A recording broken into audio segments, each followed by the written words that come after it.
안녕하세요. 5주차 2차식 극단적인 신체 변형과 그로테스크한 패션 들어가도록 하겠습니다.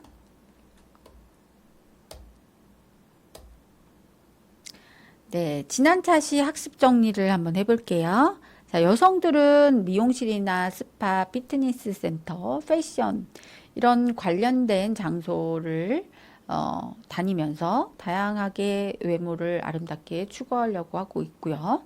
자신의 외모를 가꾸어 주거나 재창조해 줄 것 같은 전문가를 만나게 되는데 그런 전문가와의 관계에서 피그말리온과 가이테이와 같은 그런 효과를 전이하는 효과가 일어나게 되고요.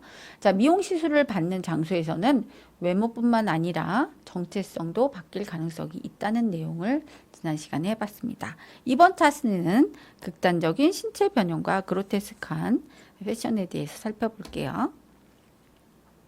자, 학습 목표는 극단적인 신체 변형과 미에 대한 이해를 할 수 있다. 역사적으로 극단적인 신체 변형의 사례를 이해할 수 있다라는 내용을 살펴보겠습니다. 자, 생각해 보기인데요. 역사적으로 볼 때 극단적인 신체 변형의 사례는 무엇이 있을까요? 자, 극단적인 신체 변형과 그에 따르는 사회 문화적인 문제들은 어떻게 변화되었을까요? 신체 이형 장애란 무엇일까요? 한번 생각해 보시기 바랍니다. 먼저 극단적인 신체 변형인데요. 대중매체를 통한 아름다움의 가치관, 이런 가치관과 함께 타인의 관심을 바탕으로 자라난 이런 SNS의 소셜미디어에 대한 발전이 우리 자신의 외모를 자주 의식하게 만들고 좀 더 나은 겉모습을 생각하게 되는 외모 지상주의 풍조를 만들게 되죠. 그러면서 거울에 비친 우리의 모습이 점점 이상하게 초라해 보이고 고대부터 현대까지 인류는 시대적 미에 대한 기준이 계속 변화되어 옵니다.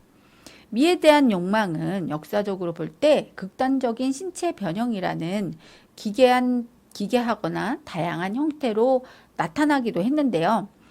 인체 변형의 역사를 지켜온 독특한 풍습이 있습니다. 한번 동영상을 시청해 보도록 하겠습니다.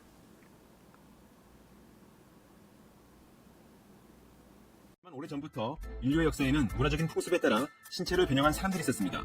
그 풍습의 일부는 지금도 전해지고 있는데 오늘은 이러한 풍습을 알아보겠습니다. 지금 시작합니다. 인도네시아의 메나타이족은 열대우림에서 주로 채집생활을 하는 부족으로 대략 인구는 6만 명 정도로 추정되고 있습니다. 인도네시아의 여러 부족 중 가장 오래된 부족으로 꼽히는 메나타이족은 독특한 풍습을 갖고 있는데 그중 모든 이빨을 송곳니처럼 날카롭게 만드는 풍습이 주목됩니다. 아프리카 등 다양한 문화권에서도 이러한 치아 변형 풍습이 존재하지만 메나타이족은 영혼을 붙잡기 위해 이러한 풍습을 이어왔습니다. 메나타이족은 육체를 아름답게 가꾸지 않으면 영혼이 달아난다고 믿었기 때문에 이빨을 날카롭게 하는 것이 육체를 아름답게 만드는 것이라 여겨 관습을 행한 것입니다. 자체적으로 만든 도구를 사용해 이빨을 날카롭게 했지만 마취는 이루어지지 못했습니다. 때문에 통증을 경감시키고자 시술이 끝나면 바나나를 물었습니다. 세계의 역사에는 뒷볼을 늘어뜨리는 풍습을 종종 볼 수 있었고 이는 정도의 차이일 뿐 현재도 세계 곳곳에서 이루어지고 있습니다. 그중 라오족의 풍습은 상대적으로 우리와 가까운 곳에서 행해지는 것이라 주목됩니다. 라오족은 중국을 비롯해 동남아시아 일대에 걸쳐 인구는 대략 100만 명 정도로 추정되고 있습니다. 중국의 56개 소수민족 중 하나이기도 한데 라오족은 귓불을 들어 점점 늘린 뒤 장신구를 착용하는 풍습을 갖고 있습니다. 이는 라오족이 귀를 가장 신성한 신체 부위로 믿는 것에서 시작됐습니다. 주로 기혼 여성들에게서 이러한 풍습을 확인할 수 있는데 이는 남들보다 미모가 뛰어나다는 것을 상징합니다. 날씬함이 건강과 미의 상징인 요즘의 시각과 다른 풍습이 있어 주목됩니다. 서아프리카에 위치한 모리타니에는 잘 먹어야 좋은 미래를 맞이할 수 있다는 라블루라는 독특한 풍습이 있습니다. 이는 여성이 살찐 체형을 갖추게 됐을 경우 좋은 곳에 시집을 갈 수 있다는 믿음과 함께 재정적으로 윤택한 삶을 살 수 있다는 판단 때문에 11세기부터 행해됐습니다. 어린 여성들은 상상을 초월하는 양의 음식을 먹게 됩니다. 심하게는 5살의 어린이가 매일 20리터 이상의 우유를 포함해 평균적으로 9,000칼로리 정도를 먹을 정도로 놀라운 양을 보였습니다. 부유한 배우자를 맞이하기 위한 풍습이라고는 하지만 이는 강제로 먹는 것이어서 스트레스도 상당할 뿐더러 중장기적으로는 비만 때문에 심혈관 질환을 비롯해 각종 질환에 시달려 건강을 해친다는 문제가 있었습니다.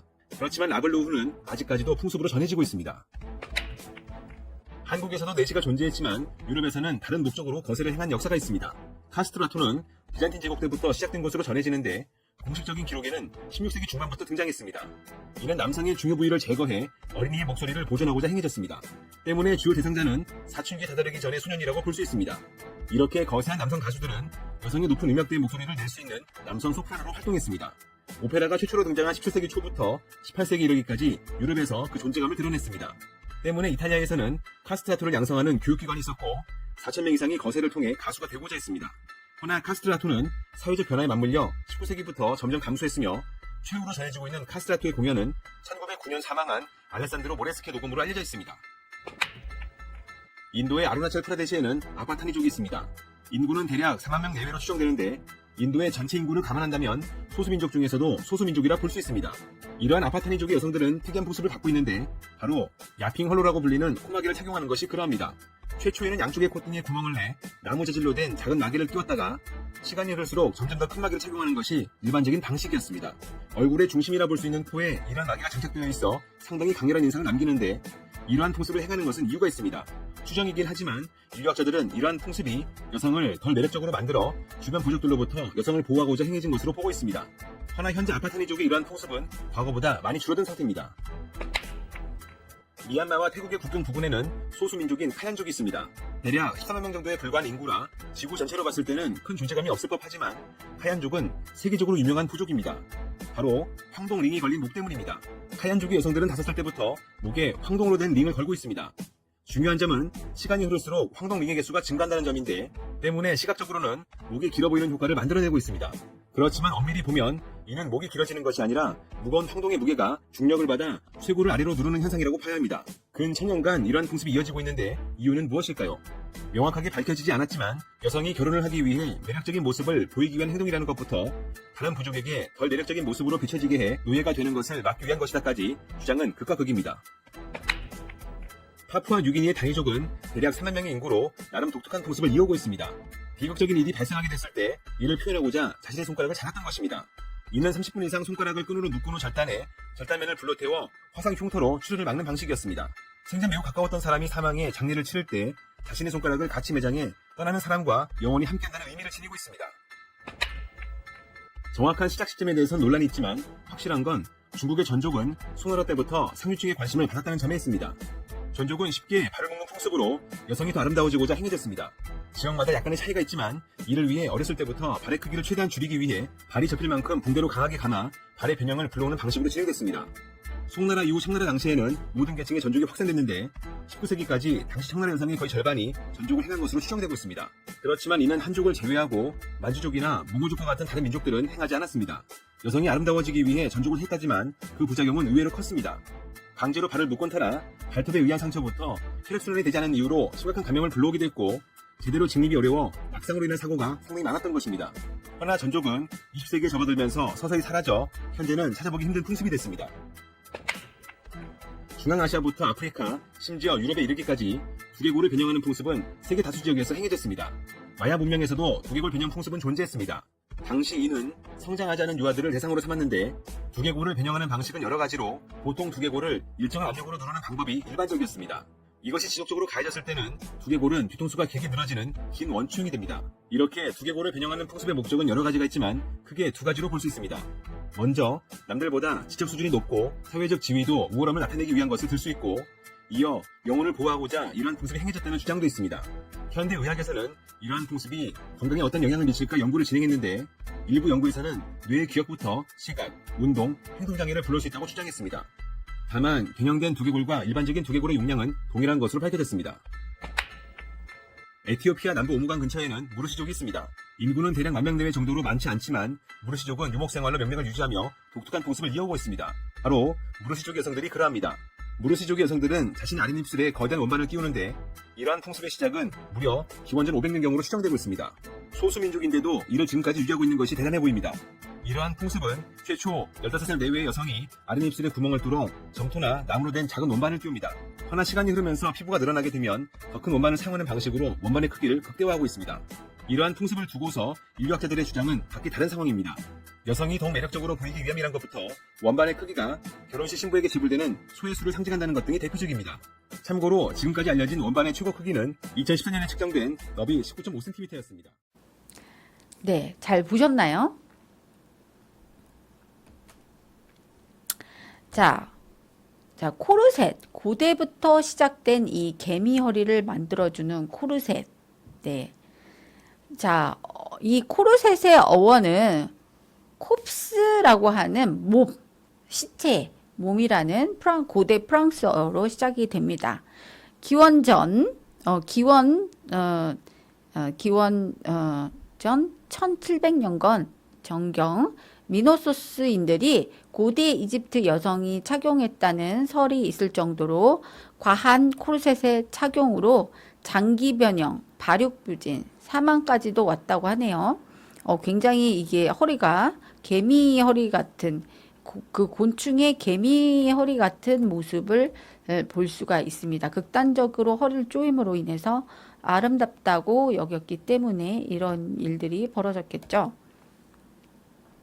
이런 코르셋의 역사는 고대에 멈추지 않고 중세와 근세까지도 이어집니다. 쉬미즈라고 하는 속옷, 원피스 위에 허리를 까늘게 하고 가슴을 부풀려서 아름답게 다듬게 하기 위해서 코르셋을 착용했는데요. 이 극단적으로 허리를 조였기 때문에 이 장기가 원래는 우리의 정상적인 몸은 이렇게 거의 일자에서 살짝 들어간 그래서 이 장기 보세요. 갈비뼈나 이 장기가 안정적으로 이렇게 자연스럽게 들어가 있는 상태를 볼 수가 있는데 이 극단적으로 이렇게 허리를 조이다 보면 이 장기가 제자리에 자리를 잡지 못하고 갈비뼈는 위로 지나치게 솟구치고 내부의 장기는 밑으로 깔아앉게 되는 이런 이상한 구조를 만들게 되면서 갈비뼈는 갈비뼈대로 심하게 약해져서 조금만 자극을 가면 부러져서 이 속에 있는 폐나 심장이나 간을 찔러버리는 무서운 살인 무기로 변화버리게 되는 거죠. 그래서 장기출혈로 사망하는 일도 벌어졌다고 합니다. 왜? 옛날에는 서전이나 수술이 없었기 때문이 그렇죠. 자, 코르셋 위에 입었던 파니에라는 속옷입니다. 과도하게 허리를 코르셋으로 조여야만 이 파니에를 입었을 때 아름답게 표현이 됐기 때문에 이렇게 과도하게 허리를 조이고 풍성하게 퍼지는 이 파니에를 입었다는 것이죠. 자, 이 코르셋과 파니에는 어른만 입은 게 아니고 이 어릴 때 이렇게 어린 그 유치원이나 유치원 정도 나이가 되어 보이는데요. 이렇게 어린 나이에도 벌써 코르셋과 속옷을 입히면서 극단적인 신체 변형을 시작하기 시작했다는 거죠. 그래서 이 가는 허리의 연약한 아름다움이 로코코의 낭만을 효과적으로 표현했기 때문에 여자들은 까늘은 허리를 아주 유아기 때부터 어떤 고통도 참아내면서 입었다는 거죠. 자, 그렇다면 남자들은 코르셋을 안 입었을까요? 19세기 남자들도 코르셋을 입었다고 합니다. 자, 코르셋을 즐겨 입는 남성들을 부르는 단어가 있었는데 댄디라는 말인데 요즘은 댄디라고 하면 멋쟁이 여성을 가리키는 좀 중성적인 미의 멋쟁이를 댄디라고 하는데 실제로 댄디가 있었다고 하는군요.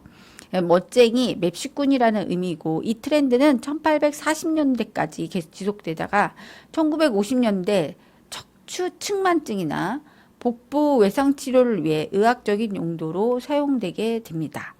네. 허리에 문제가 있는 사람을 고정시키기 위해서 사용하는 거는 바람직하지만 이렇게 남자들이 극단적으로 남자들까지 이렇게 하면서 남자들도 오래 못 살았을 것 같아요. 코르셋을 입었을 때. 자, 또 요즘에 서클렌즈 같은 기괴한 물질이 있었는데요. 벨라도나라는 식물을 활용을 해서 동공을 확대시키는 요즘에 그 서클렌즈를 끼면 동공이 아주 커 보여서 인형처럼 눈이 보이게 되는데 그걸 아름답다고 인위적으로 끼고 다니면 좀 사람 같지가 않죠. 근데 17세기에도 이런 아름다움을 추구하는 경향이 있었다고 하네요. 그래서 이거는 중추신경계를 자극하는 성분이 있어서 집중력을 떨어뜨리고 심지어는 시력을 떨어뜨리게 하는 잃어버리게 하는 극단적인 물질이라고 알려져 있는데 그 당시에는 잘 모르고 사용한 것 같습니다. 그리고 현대의 문신. 자, 문신이라고도 하고 타투라고도 하고 임묵, 자묵이라고도 부른다고 하네요. 유사 의료 행위입니다. 왜? 바늘로 찌르고 피가 나기 때문이죠. 살갗을 바늘로 찔러서 피부와 피하 조직에 상처를 낸 다음에 먹물이나 물감을 흘려 넣어서 피부에 그림이나 무늬, 글씨를 새기는 행위를 말하죠. 고대 사회의 문신은 일종의 증표의 기능을 썼습니다. 이 문신이 증표로 통하게 된 것은 주술적인 뜻을 가졌기 때문이라고 해요. 원시 문명에서 이 주술적인 의미를 연장시켜서 성인식에 통과한 이에게 문신을 새겨서 우리 조직의 구성원이구나. 너는 이제 다 컸느니라. 이런 의미를 부여하기도 했다는 이야기가 있고요. 또 조선시대에도 문신이 있었다고 하는데요. 대표적인 예로 어우동이 있었고 세종대왕의 아드님도 이 어우동과 같이 문신을 새기다가 벌을 받았다는 야화가 있습니다. 자신과 동침한 남자들의 이름을 몸에 새겨서 결국은 형벌을 받고 죽게 되죠. 조선시대의 연인끼리 문신을 새기는 연비 풍습이 유행했다고 합니다. 자, 중국은 문신을 죄인과 노예에게 새기는 낙인으로 사용했다고 하네요.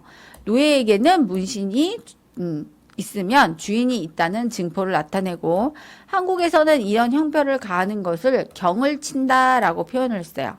그래서 경을 칠 놈이라는 뜻은 욕이에요. 그래서 여기서 나온 욕이죠. 노비로 만들어 버린다. 그런 뜻인 거죠. 현대의 실명 공개와 전자팔찌와 비슷한 의미로 생각하시면 될 것 같습니다. 자, 현대 건강관리로 사용되는 문신이 또 있어요. 네, 요즘엔 또 문신이 과학적으로 이용되기도 합니다. 자, 문신을 건강관리로 이용하거나 박테리아로 문신을 만드는 등 문신을 활용해서 다양한 연구를 진행하는 과학자가 있습니다. 자, 스위스 쭈리 공과대학에서 연구진이 암을 진단할 수 있는 문신을 개발했는데 문신으로 건강을 관리하는 시대에 스마트 기술과의 만난 의학, 이 출처를 보시면 여러분들도 확인할 수 있을 것 같아요. 자, 현대 건강관리로 사용되는 문신은 또 있는데요. 치료나 수술 부위를 표시하기 위해서도 쓰인다고 합니다. 첫 진료를 한 후 수술까지 시간이 지나도 지워지지 않는 표시를 해왔기 때문에 그렇게 하는데요. 여러분 수술 받아보신 분들은 알겠지만 간호사님들이 오셔가지고 수술 패치 테스트 할 때도 이렇게 연필로 펜슬 볼펜으로 막 하죠. 근데 볼펜이 피부암을 일으킨다는 연구 보고가 있어서 요즘은 사용을 안 하고 있습니다. 비흑색종 피부암이 대표적인데요. 조직 검사로도 암 여부를 확인하고 수술하기까지 3개월이 넘게 걸리기 때문에 쉽게 지워지지 않는 문신으로 표시하는 경우가 많아졌습니다. 이런 수술용 문신에는 주로 흑연, 먹물, 형광색소 등이 쓰였는데 피부에 착색이 되는 단점이 있고 피부암 수술 후에는 다시 레이저로 문신을 지워야 되는 번거로움이 있을 수 있습니다. 또한 몸에 남는 문신 색소는 염증을 일으킬 수도 있고 알러지나 염증을 남을 트러블을 유발할 수 있기 때문에 미국 UCLA 연구팀은 이런 단점을 해결하기 위해서 문신 나노잉크를 개발했습니다. 그래서 나노 입자를 사용한 이 문신은 평상시에는 안 보이다가 특정 파장에 푸른빛을 쬐을 때만 보인다고 해요. 그래서 염증을 유발하지도 않고 얘는 3개월이 지나면 저절로 사라진다고 하니 매우 간편하다고 볼 수 있겠습니다. 자, 아프리카 원주민들의 신체 변형 사례를 한번 볼까요? 여러분들도 많이 자주 보셨을 텐데요. 원반을 입술에다가 이렇게 달고 있는 여성도 보셨을 거고, 자, 카얀족이라고 해서 목걸이를 이렇게 목을 길게 늘리는 풍습을 가진 민족이 있습니다. 그래서 이 카얀족이 목을 길게 늘리면 늘릴수록 신분이 높고 아름답다고 해서 계속 이렇게 끼워서 목을 이렇게 극단적으로 올리고 있는데요. 이걸 보고 크리스찬 디오르가 자도르의 향수병을 만들기도 했습니다. 자, 또 극단적인 신체 변형의 아름다운 발을 만들기 위해서, 근데 전혀 아름다우지 않고 너무 슬픈 이야기예요. 슬픈 옛날 히스토리인데요. 이 작은 발 한 쌍을 가지려면 여자아이가 어릴 때부터 한 항아리에 눈물을 쏟아야 한다라고 할 만큼 매우 고통스러운 일이었습니다. 자, 여기 보세요. 손바닥에 이 신발 두 개가 다 올라가죠? 무슨 뭐 인형 신발도 아니고 사람 신발을 이렇게 만들어 놓으면 도대체 이 우리 신체가 어떻게 걸어 다니라는 건지 말이 안 되죠. 이 송나라 때 시작된 무시무시한 전족이라는 풍습이 명청 시대에도 유행을 해서 여성은 발을 천으로 꽁꽁 동여 메어서 성장을 멈추게 하는 풍습이었다고 해요. 그래서 어떤 여성의 어떤 노동력을 착취하는 거 아니면 성을 착취하는 목적으로 쓰였던 거죠. 그래서 약 10cm에서 12cm 정도의 사이즈였고 어린 아이들에게도 했기 때문에 매우 고통스럽습니다. 뼈가 부러지거나 근육이 오그라들고 발끝으로 종종 등뼈가 기형적으로 튀어나올 수밖에 없죠. 이렇게 걸어야 되니까 등뼈가 이렇게 휘어나온 거죠. 이성한 구부정하게 서 있는 자세가 인기를 얻을 정도로 이것은 남성의 성적 욕구를 채우려는 목적에서 시작됐다고 하네요. 우리는 성적인 종물이 아닙니다. 여성분들 현대에는 깨어납시다. 자, 1990년대 초반까지 계속되었는데요. 현재 2명의 할머니가 살아계시고 5세에서 10세까지 헝겊을 발에다가 꽁꽁 싸서 약 12cm 이하의 어린아이에게 큰 고통을 주고 우리나라의 경우에는 외시버선이라고 하는 것이 있는데 요즘은 버선을 안 신어보셔서 잘 모르실지도 있는데 저는 버선을 신고 그 고무신을 예쁜 그 고무신을 신었던 비단으로 만든 고무신을 신었던 기억이 있는데 너무 발이 아파서 한복이 입기 싫었던 경험이 있었습니다. 자, 서양에서는 발이 가진 성적인 매력을 신데렐라라는 동화로 이야기를 풀었고요. 당시 이상적인 배우자를 만날 기회를 획득한다는 의미를 가지기도 했습니다. 그리고 예비 시어머니 중매쟁이 들에게 이 전족은 좋은 아내의 조건으로 필수 요건이었다고 합니다. 너무 슬퍼요. 저는 그 당시에 중국에서 태어나지 않은 것을 매우 행복하게 생각합니다. 자, 하이힐이죠. 네, 하이힐. 예. 이 하이힐 보니까 어떤 생각이 드세요? 도대체 이게 사람이 신었을 것 같은 신발인지 정말 의심이 되죠. 자, 왜 이런 신발을 도대체 신었을까요?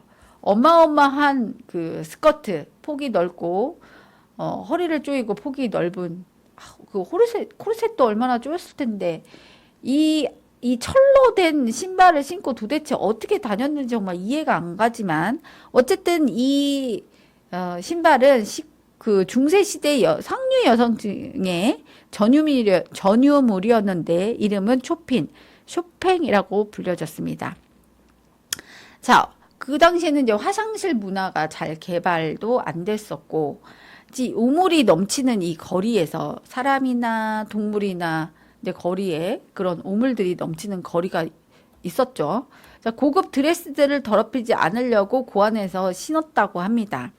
굽이 높으면 높을수록 더욱 화려하고 긴 드레스를 뽐낼 수 있어서 종종 50cm가 넘는 높이로 됐다고 하네요. 진짜. 도대체 어떻게 걸었을까 상상이 안 갑니다. 자, 현대의 쇼팽이네요. 네, 현대의 쇼팽인데요. 네, 20cm가 넘는 하이힐처럼 보입니다. 자, 길면서 얇고 킬힐이라고 했죠. 너무너무 뾰족하면 킬힐이라고요. 굽이 높은 하이힐 또는 부츠 등을 스틸레토라고 표현을 하는데 이 스틸레토라는 말은 칼, 긴 검 있죠, 긴 검. 에서 따온 이름이라고 해요. 키를 만드는 능력보다는 성적인 본능으로 더 잘 알려져 있습니다. 자, 패티시라는 어떤 극단적인 자기 변형의 어떤 극단적인 미의 추구, 괴이하고 이상스럽고 요상스러운 추구가 패티시인데요. 다음 차시에서 좀 더 설명을 드릴게요. anyway, 이거는 패티시의 일종이라고 봐도 무관하지 않을 수 없습니다. 네, 판먹 파탈의 이미지와도 관련이 깊어요. 이런 신발을 아주 착하고 선한 여자들이 신었다고 보기는 어렵죠. 그죠? 아주 그 마녀스럽고 아주 센 여자들이 신었을 것 같은 신발이에요. 색깔도 그렇고 형태도 그렇습니다. 스틸레토에 관련된 재밌는 영상을 또 가져왔는데요. 더 히스토리 오브 하이힐의 영상을 한번 살펴보도록 하겠습니다.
네, 영상 재밌게 보셨나요?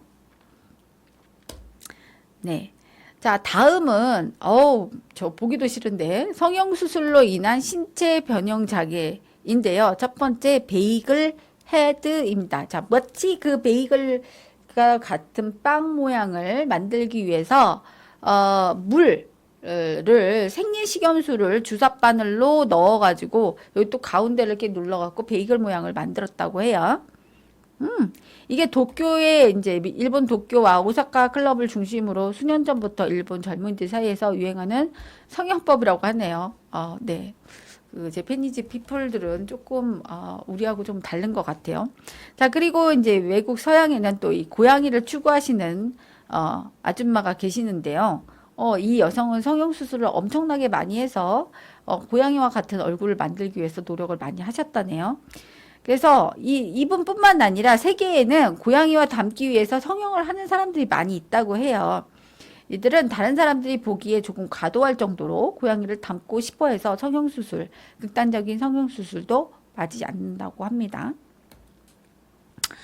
자, 또 뭐 혀를 잘라서 이렇게 그 뱀의 혀와 같은 스플릿 텅이라고 하는 혀를 만드는데요. 이는 혀를 두 갈래로 끝을 갈라서 나누는 특이한 신체 변형술의 하나고 피도 많이 난다고 합니다. 근데 왜 하는지는 모르겠으나 굉장히 아름답다고 느끼나 봐요. 전 세계적으로 많은 유행을 끌어냈고 젊은이들 가운데서 히트를 쳤죠.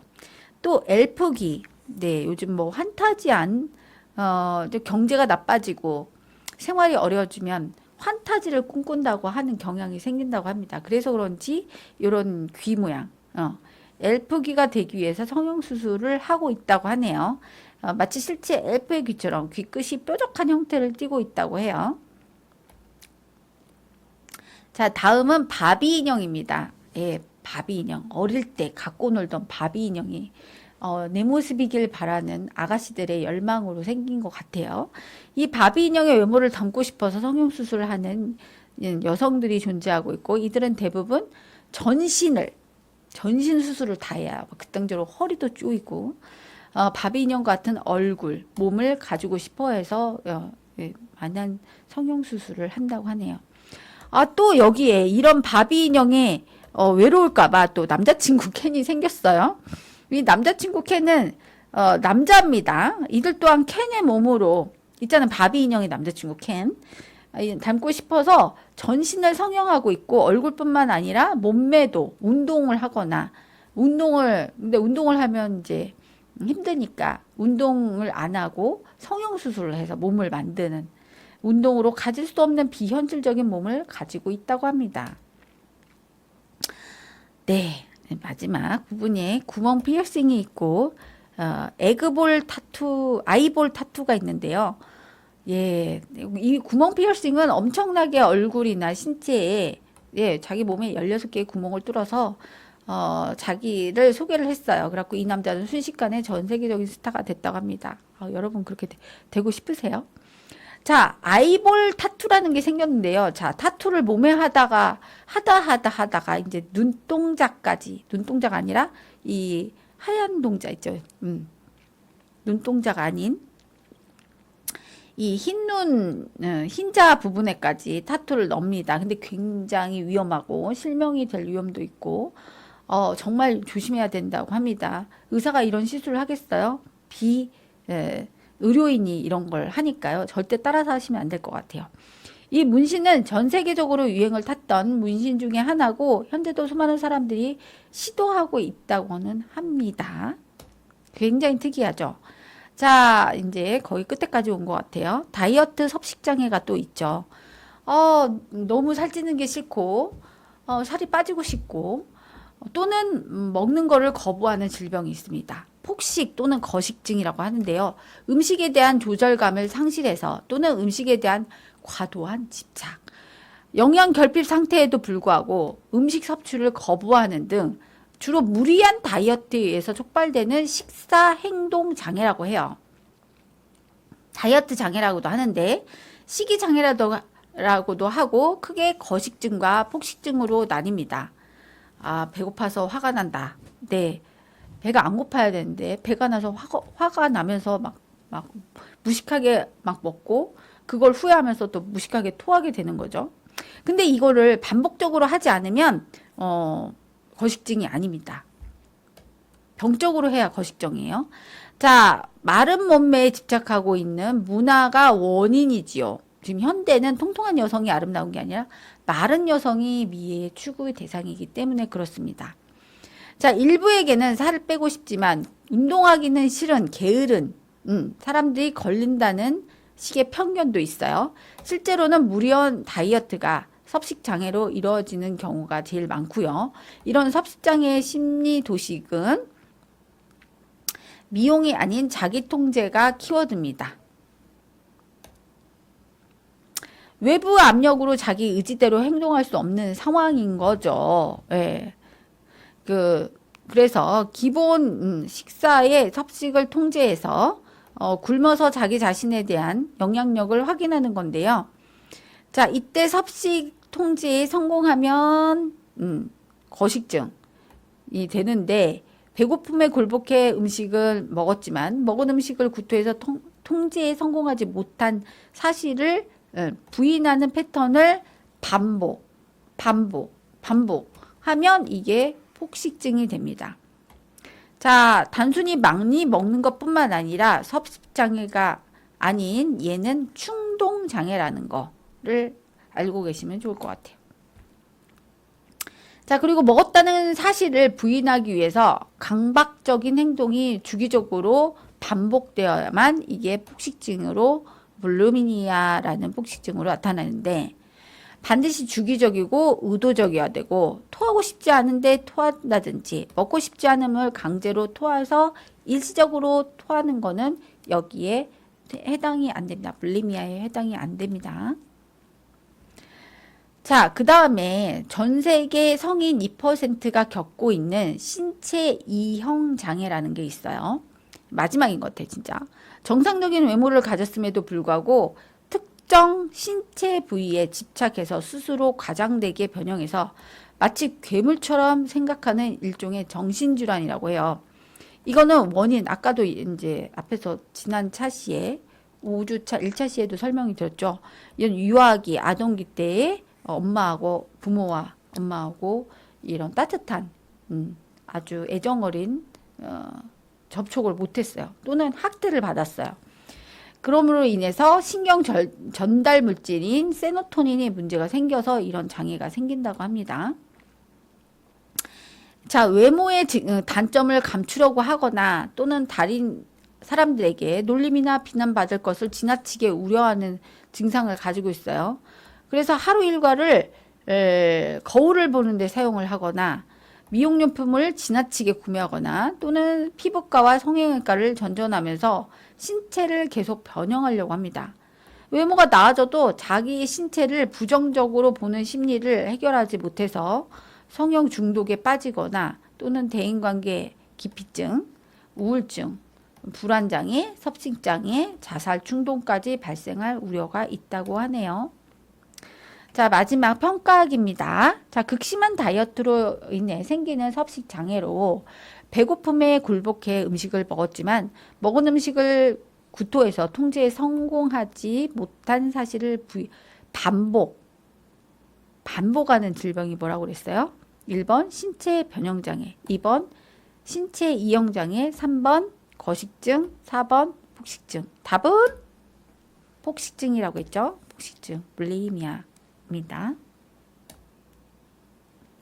마지막 학습 정리를 하도록 하겠습니다. 극단적인 신체 변형은 역사적으로 고대부터 시작이 됐어요. 그죠? 오랫동안 문화적인 측면에서 이루어졌고 현대에는 외모 지상주의라는 문화의 발달로 내면보다는 외면을 중요시하는 심리적인 병리 형상 때문에 더욱 다양하고 심각하게 자기 신체에 왜곡되어서 표현하게 됩니다. 그래서 코르셋, 문신, 동공학대, 전족, 하이힐, 다양한 수술, 성형수술로 인한 신체 변형 또는 다이어트 병이죠.